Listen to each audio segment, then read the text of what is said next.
Hello aspirants, स्वागत है आप सबका Murari Lal GS research centre पे। और आज फिर से हम लोग प्रैक्टिस करेंगे with practice set number 2। What बताइए बताइए, सिनोनिम्स एंड एंटोनिम्स के। सिनोनिम एंड एंटोनिम एक बहुत इंपॉर्टेंट रोल प्ले करती है स्पेसिफिकली एसएससी एग्जाम्स पे। अगर आपने पीवाईक्यूज देखे हैं तो आपको बहुत अच्छे से पता होगा कि लगभग एवरी टाइम सिनोनिम्स से क्वेश्चन पूछे जाते हैं, एंटोनिम से क्वेश्चन पूछे जाते हैं। अब प्रॉब्लम कहाँ पे आपको आती है कि बहुत सारे वर्ड्स हैं, इनके इतने सारे सिनोनिम्स मतलब सिमिलर वर्ड्स को आपको याद रखने पड़ते हैं, और इनके जितने भी ऑपोजिट वर्ड्स हैं मतलब एंटोनिम्स है उसे भी आपको याद करना पड़ता है। तो क्यों ना थोड़ा इजी तरीके से प्रयास करते हैं सिनोनिम और एंटोनिम को सीखने की। बने रहिए, छोटा सा लेसन है। इस लेसन पे खूब सारे वर्ड्स को मैं सिखाऊंगी आपको और याद करने की तरकीब भी बताऊंगी। तो without wasting time let us begin our practice now. So our very first word is anger. अब एंगर का मतलब बहुत सीधे सीधे तरीके से अगर मैं आपको समझाऊं तो जैसे आप किसी बात पे बहुत गुस्सा हो जाते हैं, अपसेट हो जाते हैं, कुछ खराब हुआ आपके साथ, कुछ रॉन्ग हुआ आपके साथ और आपको एक बहुत strong feeling of unhappiness feel हो रहा है आपको, ठीक है। तो एक बहुत अलग टाइप का फीलिंग आ रहा है, आप अपने माइंड को कंट्रोल नहीं कर पा रहे हो, गुस्से में हो, तो उसे हम लोग एंगर कहते हैं। क्लियर, सिचुएशन क्लियर है आपके पास। अब एंगर का सिनोनिम मतलब सिमिलर वर्ड क्या हो सकता है। देखिए एक वर्ड है यहाँ पे इन्फ्यूरिएट, ठीक है। इन्फ्यूरिएट, इन्फ्यूरिएट का मतलब कैसे समझते हैं, जैसे मान के चलिए अगर आप गुस्सा हुए हो तो कोई कारण या फिर कोई इंसान आपको गुस्सा दिलाया होगा, ठीक है। तो ये जो गुस्सा दिलाने का प्रयास होता है, ठीक है, तो इसे हम लोग इन्फ्यूरिएट कहते हैं, ठीक है, इन्फ्यूरिएट कहते हैं। तो ये भी गुस्सा से रिलेटेड है, ठीक है, एंगर से रिलेटेड है, इसीलिए इन्फ्यूरिएट एंगर का सिनोनिम बन रहा है, ठीक है। क्लियर हुआ एब्सोल्युटली। एनरेज का मतलब क्या है, देखो एनरेज का मतलब भी वही है, making somebody feeling in anger, ठीक है, किसी को गुस्सा दिलाना, तो उसी को हम लोग एनरेज कहते हैं। तो एनरेज भी एंगर के साथ है, ठीक है, जुड़ा हुआ, तो इस सिमिलर वर्ड बन रहा है। रॉथ, अब रॉथ का क्या मतलब है, देखो रॉथ का मतलब है you have a lot of anger, मतलब आप बहुत ज़्यादा गुस्सा हो गए हो, मतलब एंगर तो है ही, इसके साथ मतलब इसका जो इंटेंसिटी है, तो गुस्से का जो इंटेंसिटी है वह बढ़ गया है आप में, ठीक है। एंगर का जब इंटेंसिटी बढ़ जाता है तब वो किस पे ट्रांसफॉर्म होती है, रॉथ पे, ऐसे याद रखो, ठीक है, WRATH, रॉथ, ओके। तो ये तीनों शब्द जो है ये सिमिलर वर्ड्स बनते हैं किसके, एंगर के। अब इसके एंटोनिम को देख लेते हैं, मतलब ऑपोजिट वर्ड को भी देख लेते हैं, ठीक है। इन्फ्यूरिएट, बहुत गुस्सा दिला देना, तो किसी को बहुत खुश करना, प्लीज करना, किसी को शांत करना, सूद करना, तो वो हो जाएगा फिर गुस्से का ऑपोजिट, राइट। एनरेज, गुस्सा दिलाना, डिलाइट मतलब खुशी दिलाना, ठीक है, तो ये हो गया खुशी, गुस्सा, तो ऑपोजिट हो गया एक दूसरे का। रॉथ मतलब जब एंगर का इंटेंसिटी बढ़ जाता है, तो खुशी मतलब हैप्पीनेस, तो ये भी बन जाती है opposite word to wrath, enrage, infuriate और एंगर। ओके, क्लियर हुआ आपको एब्सोल्युटली। अगर आपको क्लियर हो रहा है ना तो मैम को कमेंट बॉक्स पे ज़रूर लिखना, yes ma'am it is 100% clear. Moving to the next. अब नेक्स्ट क्वेश्चन देखो क्या है, ब्रेव। ऐसे तो ये जो वर्ड है ब्रेव, ब्रेवरी, ब्रेविटी, इससे कहीं ना कहीं हम लोग रिलेट कर सकते हैं, है ना, छोटे से हम लोग सुनते आ रहे ब्रेव। अब ब्रेव का मतलब क्या है, देखो जब आप में अदम्य साहस हो, ठीक है, आप किसी चीज से डरते नहीं हो, ठीक है, विदाउट एनी फियर, किसी डर मतलब कोई डर नहीं है आप पे, और आप किसी भी चीज को करने के लिए तैयार हो, कोई भी डिफिकल्ट सिचुएशन हो, डेंजरस कुछ हो, उसको भी आप फेस ऑफ करने के लिए तैयार हो, तो आप फिर ब्रेव है, ठीक है। तो अब देखो ब्रेविटी जो है ना, ये भी बहुत कॉन्शियसली दिखाना चाहिए, ठीक है ना। ऐसे इलॉजिकल ब्रेविटी कभी नहीं दिखाना चाहिए, तब तो आपसे कुछ गलत हो सकता है ना। चलो, अब ब्रेव का फिर सिनोनिम क्या बनेगा। अगर ब्रेव मतलब होता है कि आप बिना डरे कुछ कर सकते हो, तो वो क्या होगा, बिना डरे मतलब फियरलेस, डर मतलब फियर, लेस मतलब फियरलेस, मतलब डर ना होना, ठीक है। तो फियरलेस बनता है एक सिनोनिम, मतलब similar word to the word brave. फिर बन रहा है करेजियस, ठीक है, साहस, courageous. And next is bold. अब बोल्ड देखो, बोल्ड किसी इंसान का ना क्वालिटी होता है, ठीक है। You are a bold person, मतलब आप बहुत ब्रेव है, आप बहुत फियरलेस है, आप बहुत करेजियस है, ऐसे करके आप याद रख सकते हैं, ठीक है। क्लियर हुआ ना। आप देखो, फियरलेस मतलब डर ना होना, तो इसका ऑपोजिट क्या बना, फियरफुल, डर होना। समझ में आ रहा है। करेजियस, साहस होना, साहस ना होना, कावर्ड, ठीक है। साहस होना और साहस ना होना, ओके। Bold, timid. बोल्ड बहुत साहस होना, डरे डरे रहना, टिमिड, ठीक है, डरपोक, timid. Next, our next word is cordial. Cordial एक बहुत, मतलब क्या बोलूँ, बहुत सारे क्वेश्चंस पेपर में मैंने देखा है कॉर्डियल रिपीट भी होता है, ठीक है ना।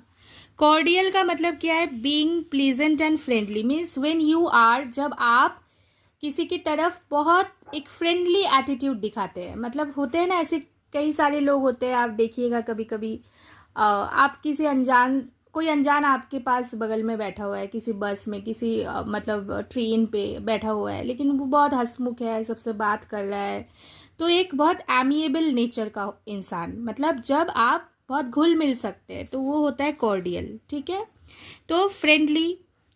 जेनियल का मतलब भी देखो क्या होता है, जेनियल का मतलब भी होता है आपका कॉर्डियल, एक टाइप का मतलब प्लीजेंट बिहेवियर, तो उसे हम लोग जेनियल बोलते हैं, याद रखो, प्लीजेंट, ओके। जैसे ही प्लीजेंट के साथ अन ऐड कर दो तो वो इसका हो जाता है ऑपोजिट, ओके। समझ में आ रहा है आपको, सिखा रही हो आपको ताकि आपको रट्टा ना मरना पड़े। जेनियल, प्लीजेंट, प्लीजेंट के साथ अन ऐड कर दो प्रीफिक्स, तो ये बन जाएगा opposite unpleasant, okay. Friendly, unfriendly opposite हो गया, मतलब जो फ्रेंडली ना होता है उसे हम लोग अनफ्रेंडली कहते हैं।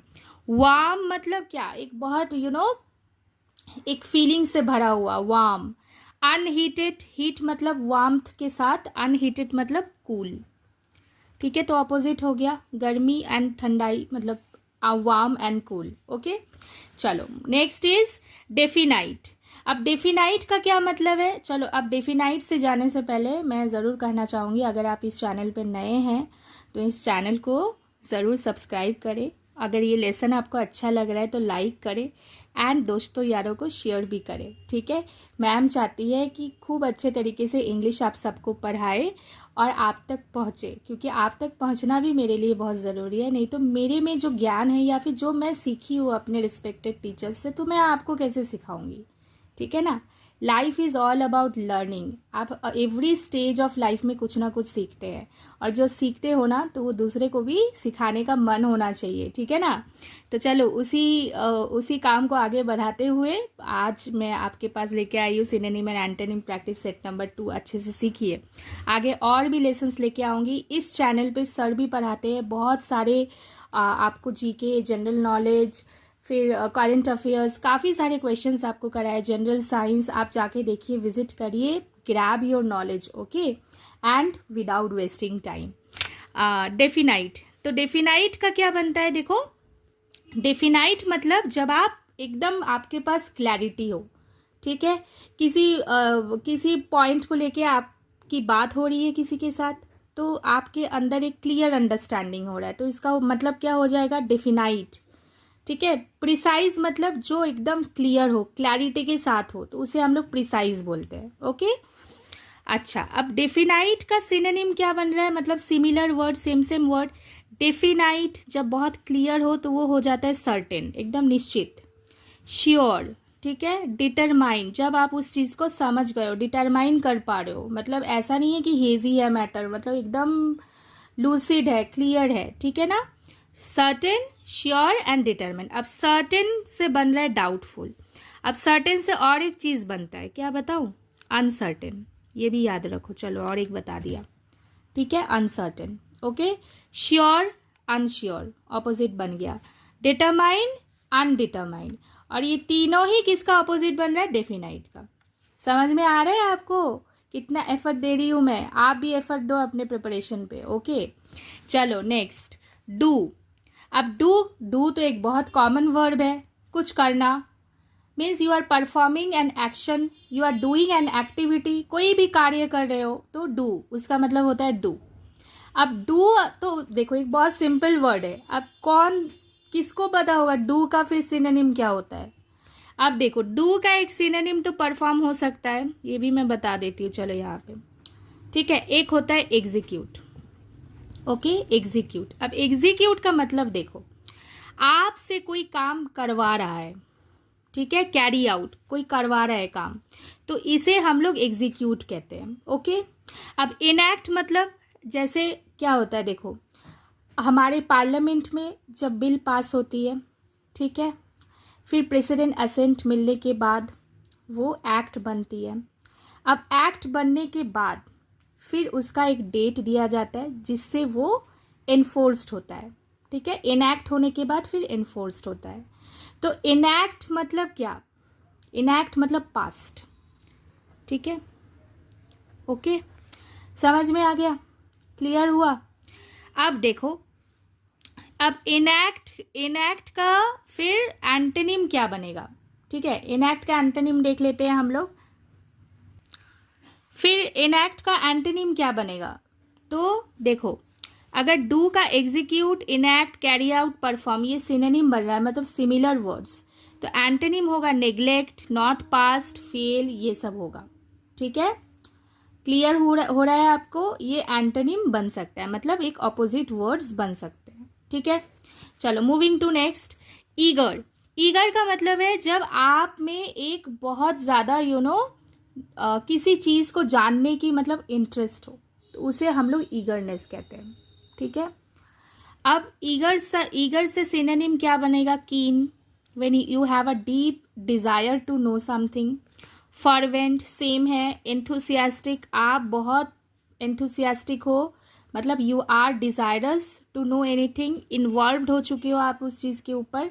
तो ये सारे बन रहे हैं सिमिलर वर्ड्स ईगर के, ठीक है।